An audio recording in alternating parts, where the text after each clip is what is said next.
Hi guys, let us proceed with the detailed explanation of another component of financial system, that is financial institutions.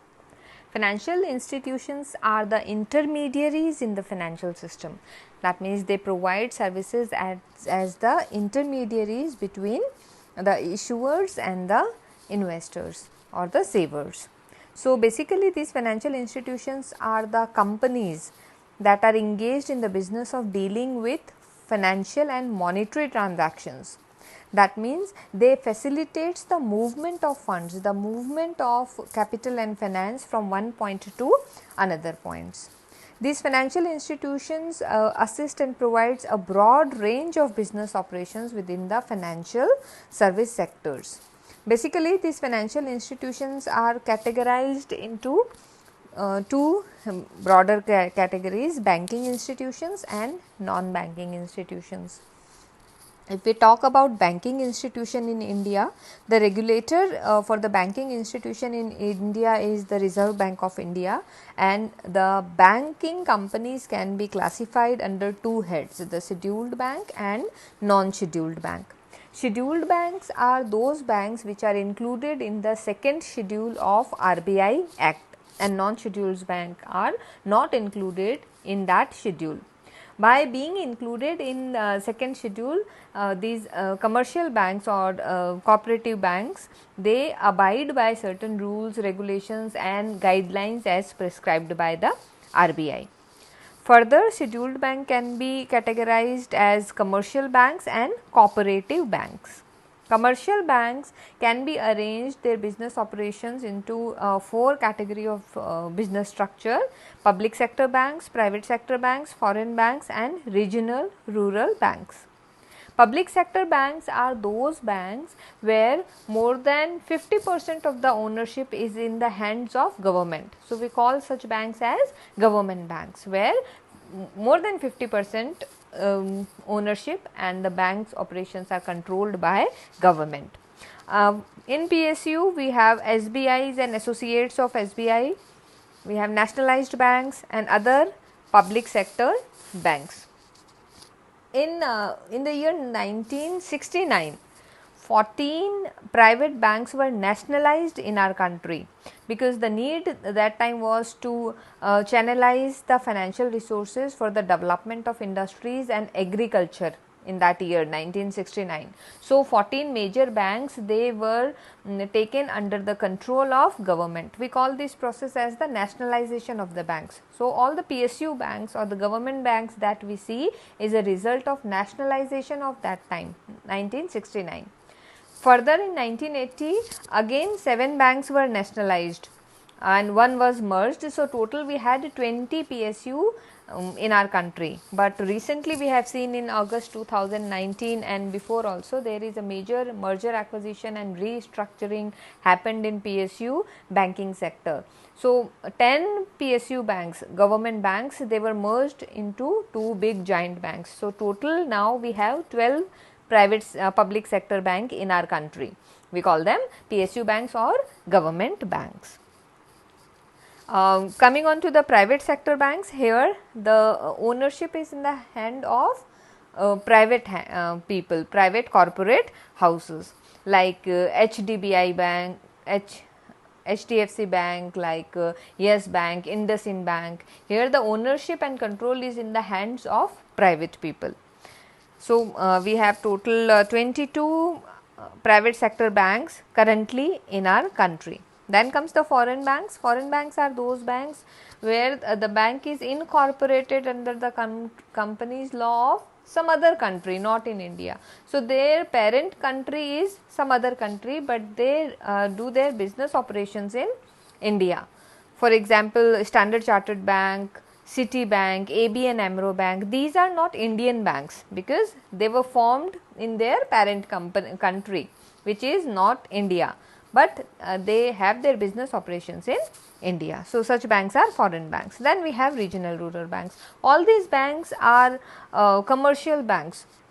Their main primary function is the acceptance of deposits and granting of loans. Other than that, they do general commercial CBS services also, commercial banking services also. So these are commercial banks. Then comes the cooperative banks. Cooperative banks are also the scheduled banks of India, and they are controlled. The regulatory authority is RBI only. We have state cooperative banks, district cooperative banks, and other cooperative banks. In Kanpur we have a bank, Uttar Pradesh Mercantile Cooperative Banks. These banks are under the cooperative banks of India.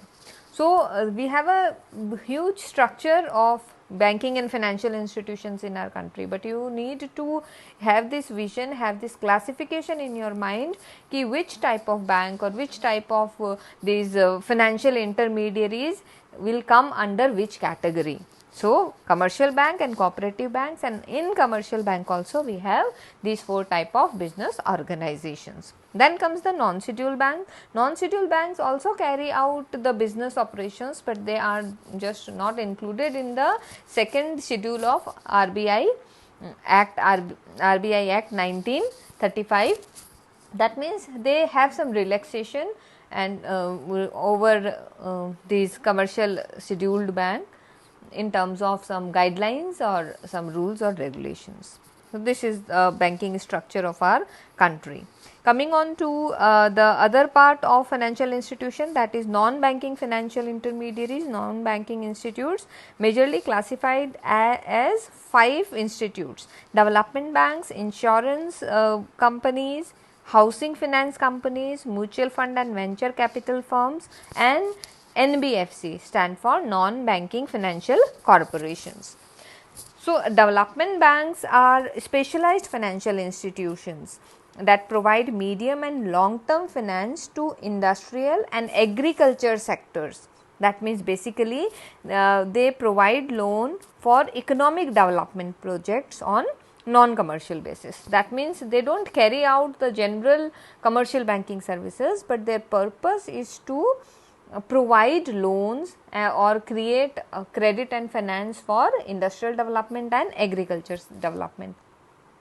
Majorly जितने भी development bank है country में, they are set up by the act of parliament for boost of industrial growth and for agriculture और rural development. Then comes the insurance companies. Insurance company sells insurance product. So when they sell insurance product, then the savings or the small amount in the hands of the people, they are channelized by these intermediaries, because when we pay premium for purchasing the products of insurance, then this money goes in the hands of these companies, insurance companies, which in turn will use this money.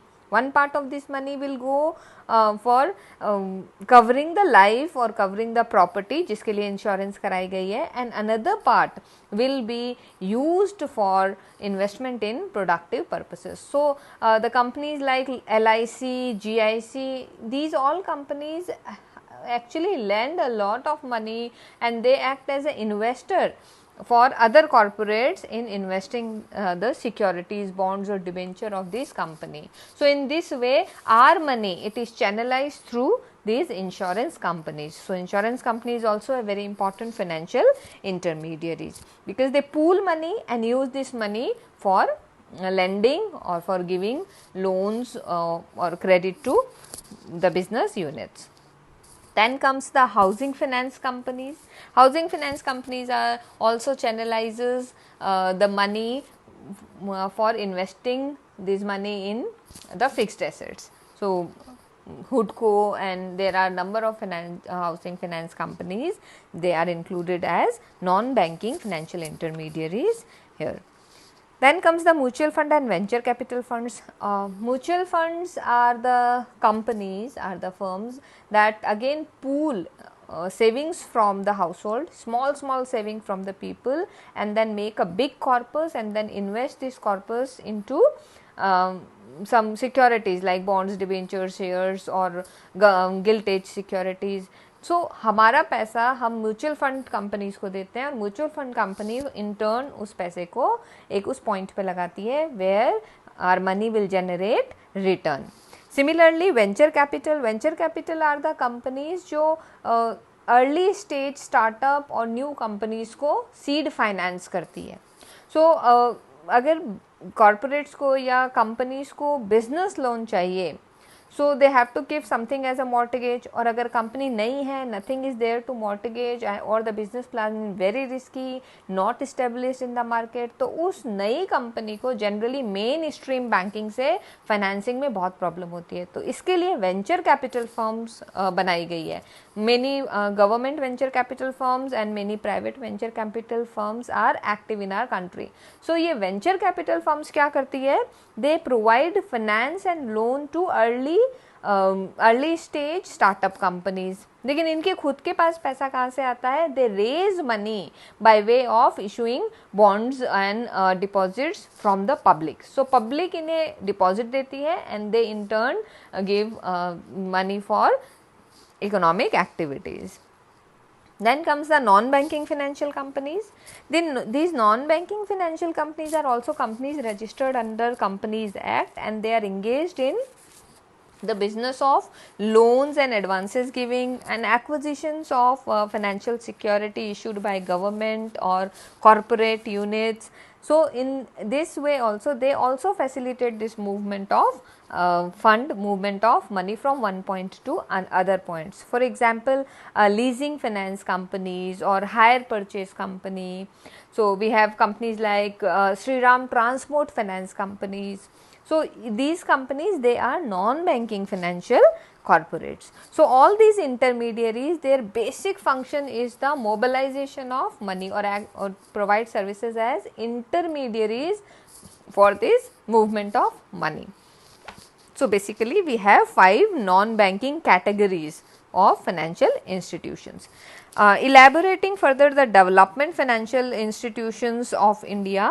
So development financial institution, as I told you, are the special financial institution that is set up to cater a specific need of a particular sector, maybe industries, maybe agriculture, maybe rural development, maybe export import, maybe housing finance.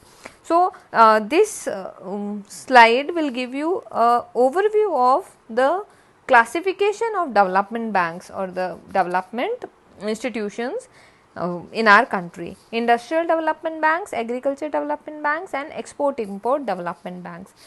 Industrial development banks, the main purpose is to provide credit and finance to industrial sector for industrial purpose, right. So they are all India institutes or state level institutes. All India institutes, maybe there are major large scale companies.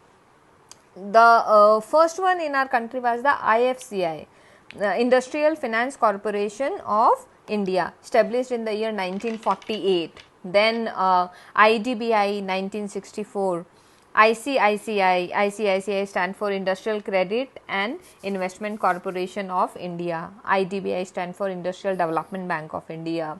Then some state finance corporations established in 1951. SIDBI is a subsidiary company of IDBI only. So IDBI caters to the need of large and medium sized enterprises, and SIDBI for MSME, for small and medium or cottage industries. SIDBI was established in 1990.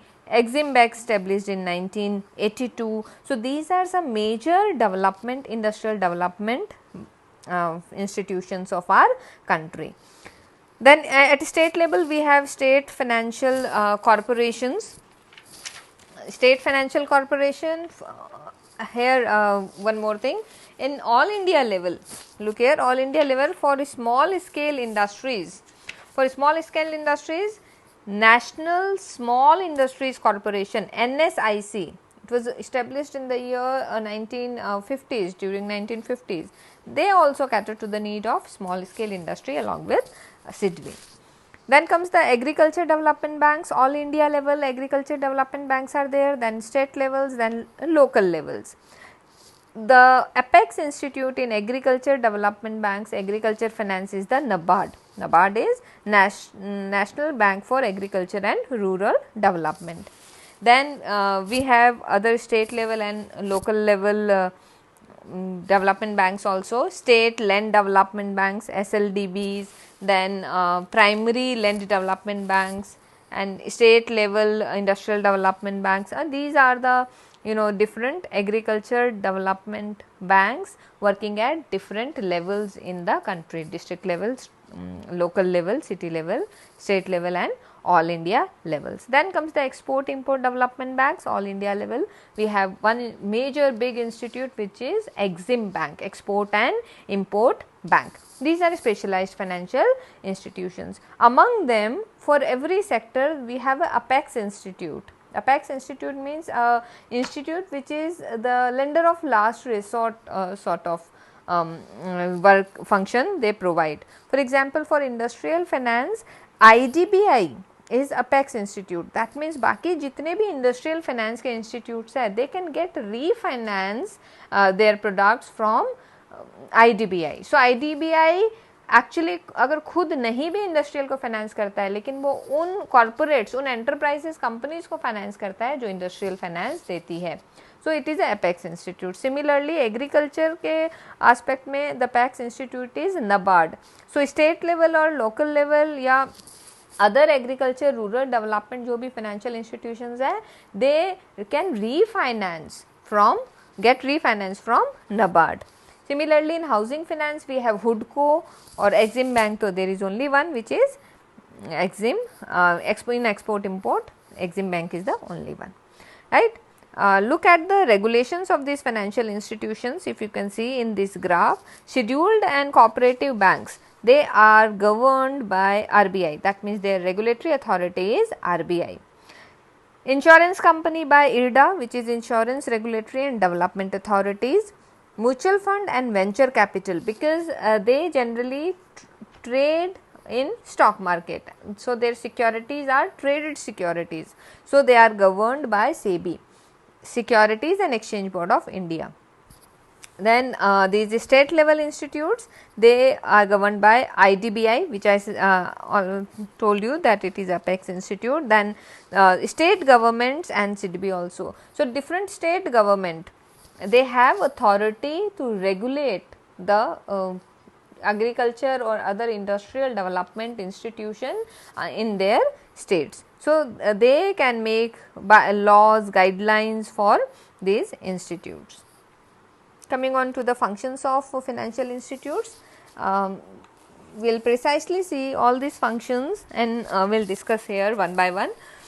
The first major function of financial institution is to keep the payment system in motion. That means this system make the movement of money possible. So the monetary transactions, movement of money means the monetary transaction. They provide a platform for performing these monetary transactions through saving account, credit cards or by money transfers, right.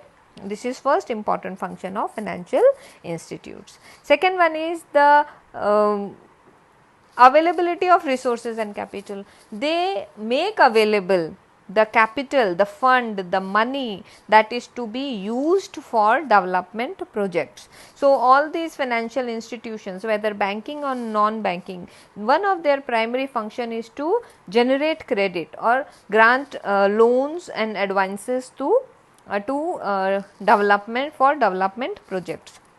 So these institutions, they allow people and business to have access to the capital that they need to be successful, but because without capital the business or maybe number of economic activities will not be possible.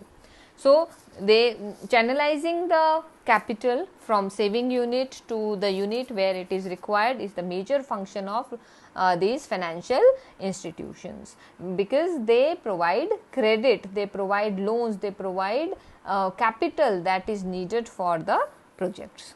Next is the moving of financial resources. If the one primary function is to grant loans and advances, then another primary function is to accept deposits, because in one hand they accept deposits and they issue bonds and these fixed interest securities, so that they can pool resources, so that they can pool money from the public, small money, and then they can finance the big requirement of capital to the units, business units or maybe consumer loans also. So moving financial resources is another function of these financial institutions. Then comes the risk management. Financial institution manage risk and uncertainty. For example, the insurance company. The insurance company mitigate the risk of loss of property and also the life due to accidents or other insurance. So these companies, they manage risk for companies and for people. So financial intermediaries, this is one important other important function. Another is informing financial decisions, because not only the movement of fund and money, but also the information, because they make available many of the informations about the financial system and the financial service sector. By using such information, informed financial decisions or monetary decisions can be taken by the people. So other important function is the information informing financial decision function.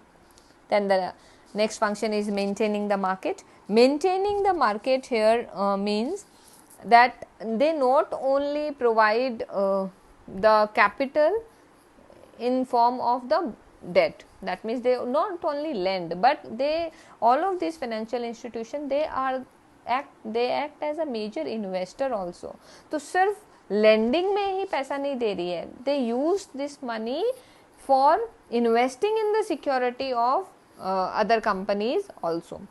So जब वो restore करती है किसी दूसरी company में invest ownership stake लेने के लिए या कुछ भी करने के लिए, so they act as the market maker, because we have seen, because buying and selling will increase the efficiency in the market, liquidity increase होगी, market की breadth और depth increase होगी. It is because these financial institutions, these financial intermediaries, they are a major key player in the market, financial market, where they restore to buying securities also, not only issuing security. जो public का पैसा pool करने के लिए सिर्फ securities issue नहीं करते हैं, they also restore to buying securities also. For example, LIC, जब भी कोई IPO आता है, when any corporates they issue shares for the first time in the market, LIC अच्छे IPOs में बहुत सारा पैसा shares को सब्सक्राइब करती है, बहुत सारे शेयर्स को की एप्लीकेशन लगाती है, because it has money of the people, और उस मनी पे रिटर्न जनरेट करना है. तो not only by giving lending money to the sector where it is required, but also by purchasing security also. So they enables the breadth and depth in the market. That means they are maintaining the market also. So these are major 6 functions of financial institutions that for which they are the backbone of our financial system, because without a healthy and strong financial institutions, economic activity will be disturbed.